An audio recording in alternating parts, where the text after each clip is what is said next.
Alhamdulillah, wa kafa wa salamun ala ibadihi alladhina istafa, amma ba'du.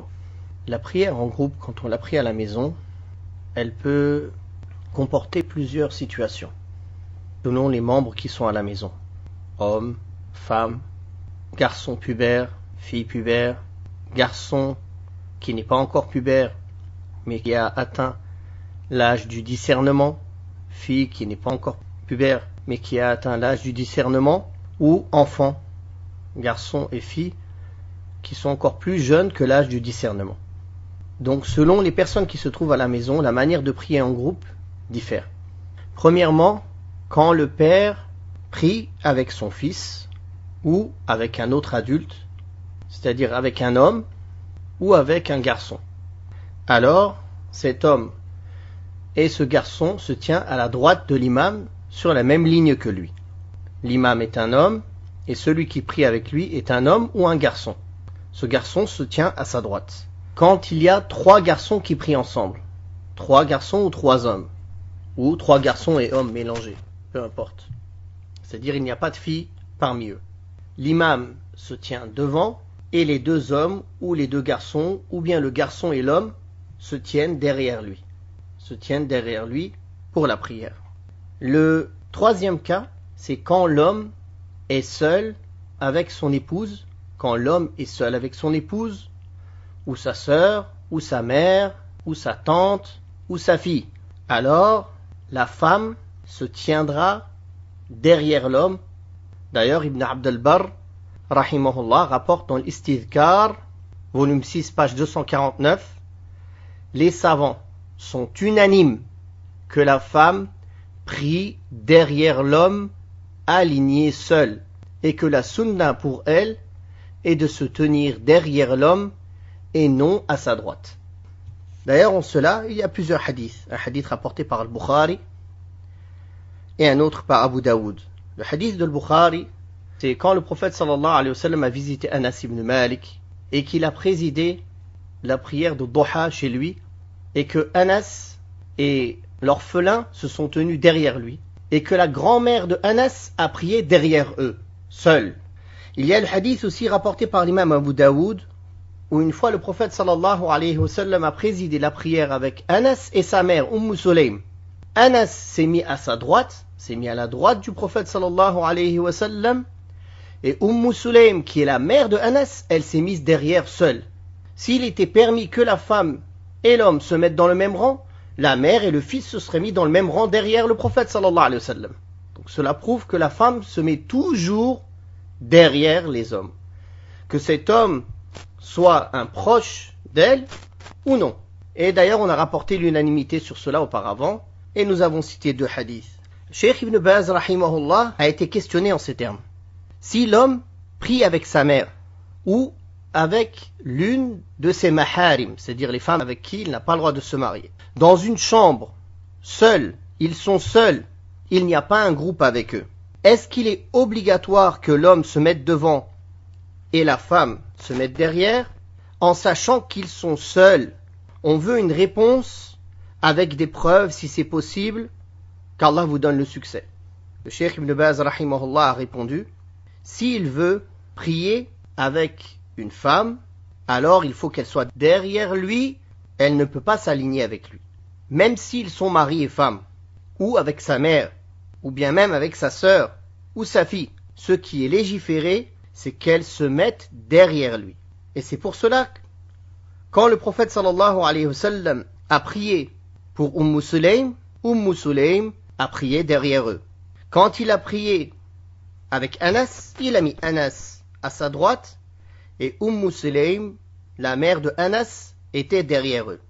Ainsi, quand le prophète sallallahu alayhi wa sallam a prié avec Anas et le Hassan ibn Damra, c'est l'orphelin dont on a parlé tout à l'heure dans le hadith.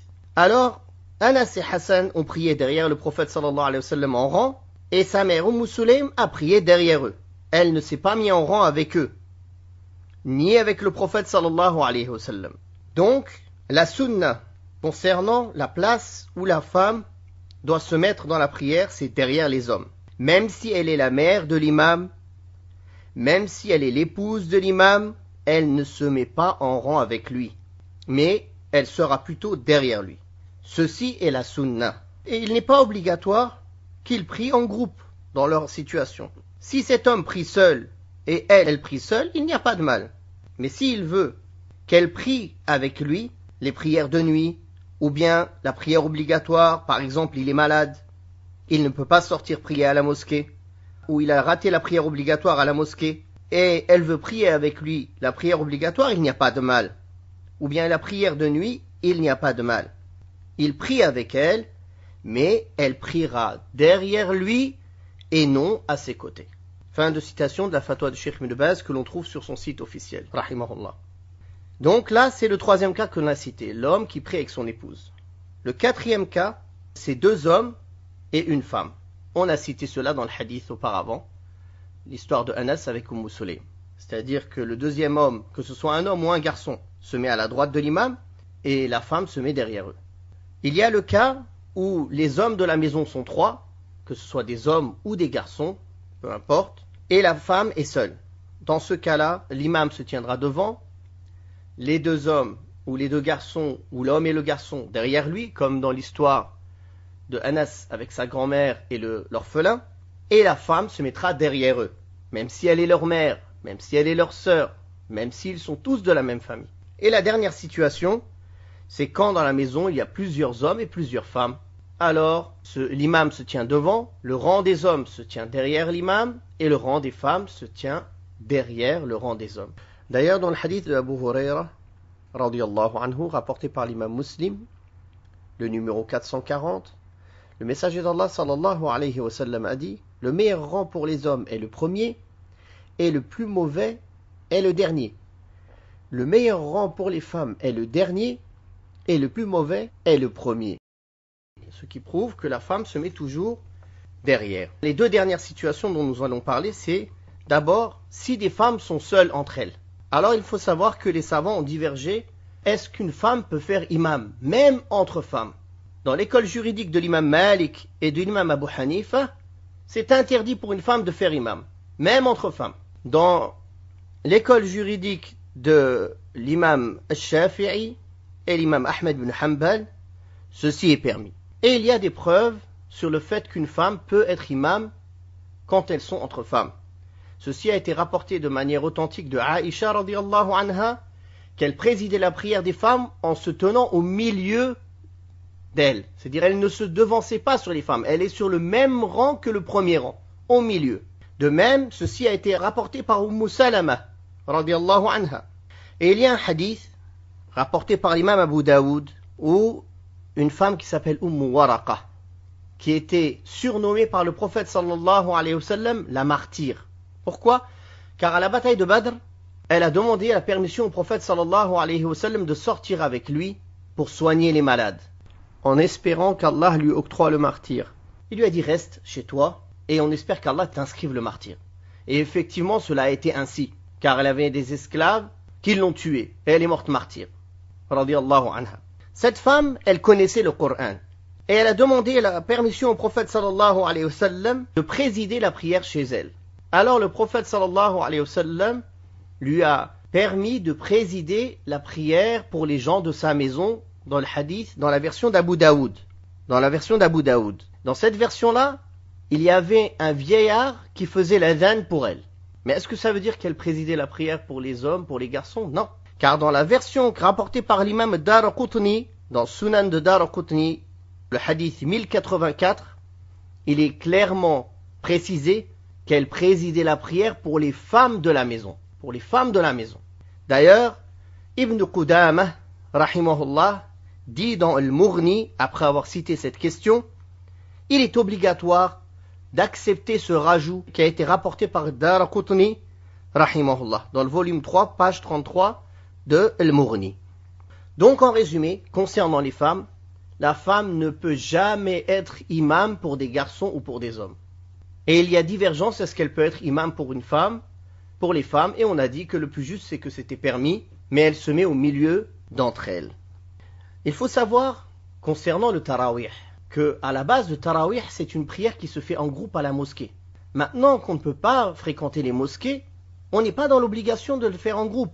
C'est bien, si on veut le faire en groupe, c'est permis, Si chacun veut prier seul, c'est permis. Car parfois, il nous vient des questions. Oui, je suis une femme, je récite mieux que mes frères, je récite mieux que mon père, c'est moi qui préside. Non, dans ce cas-là, si vous n'êtes pas capable de prier derrière eux, priez seul, et eux ils prient seuls, il n'y a pas de souci. Vous n'êtes pas obligé de prier en groupe. D'ailleurs, la femme à la base, il ne lui est pas demandé de prier en groupe. Ce n'est même pas spécialement recommandé qu'elle prie en groupe. On a dit auparavant, même chez l'école Hanafite, ils ne voient pas que la femme elle prie en groupe, tout court. Donc pour dire, il est permis à la femme de prier en groupe. Inch'Allah, il y a une récompense en cela.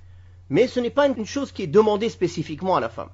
Donc, pour aller faire quelque chose qui n'est pas spécifiquement demandé, elle va faire quelque chose d'interdit. Vouloir présider la prière.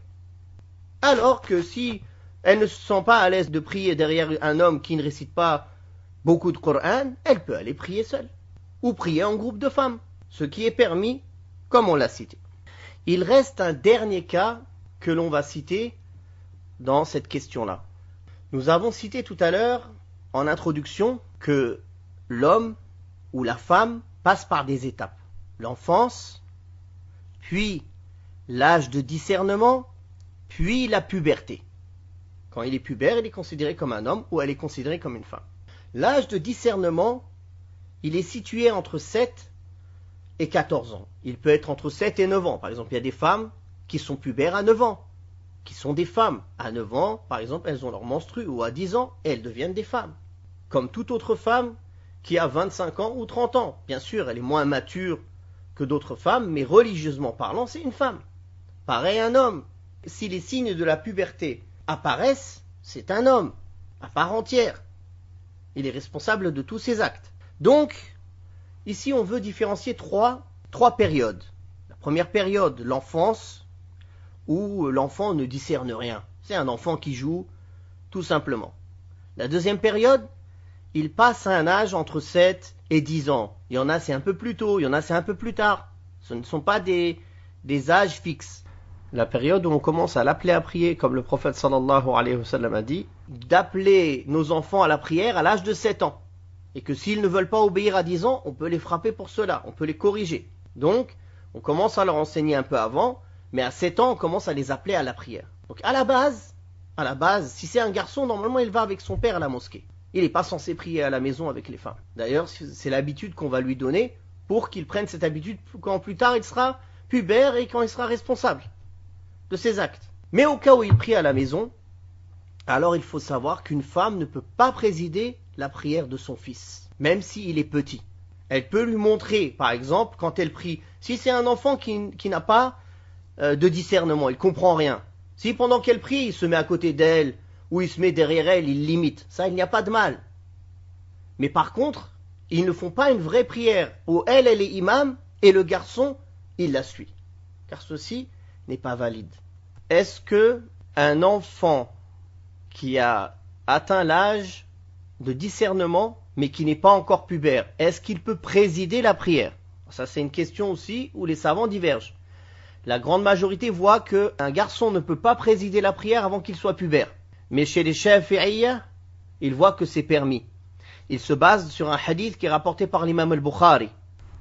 Hadith référencé sous le numéro 4302. Amr ibn Salima, radiyallahu anhu, raconte: mon père est rentré de chez le prophète sallallahu alayhi wa sallam pour leur enseigner ce que le prophète sallallahu alayhi wa sallam leur a enseigné. Et il a dit que l'un de vous fasse l'adhan et que celui qui connaît le plus de Coran entre vous préside. Et son fils, il a dit, c'était moi qui connaissais le plus de Coran, je n'avais que 6 ou 7 ans. Et c'est lui qui a présidé la prière pour tout le peuple, alors qu'il n'avait que 6 ou 7 ans.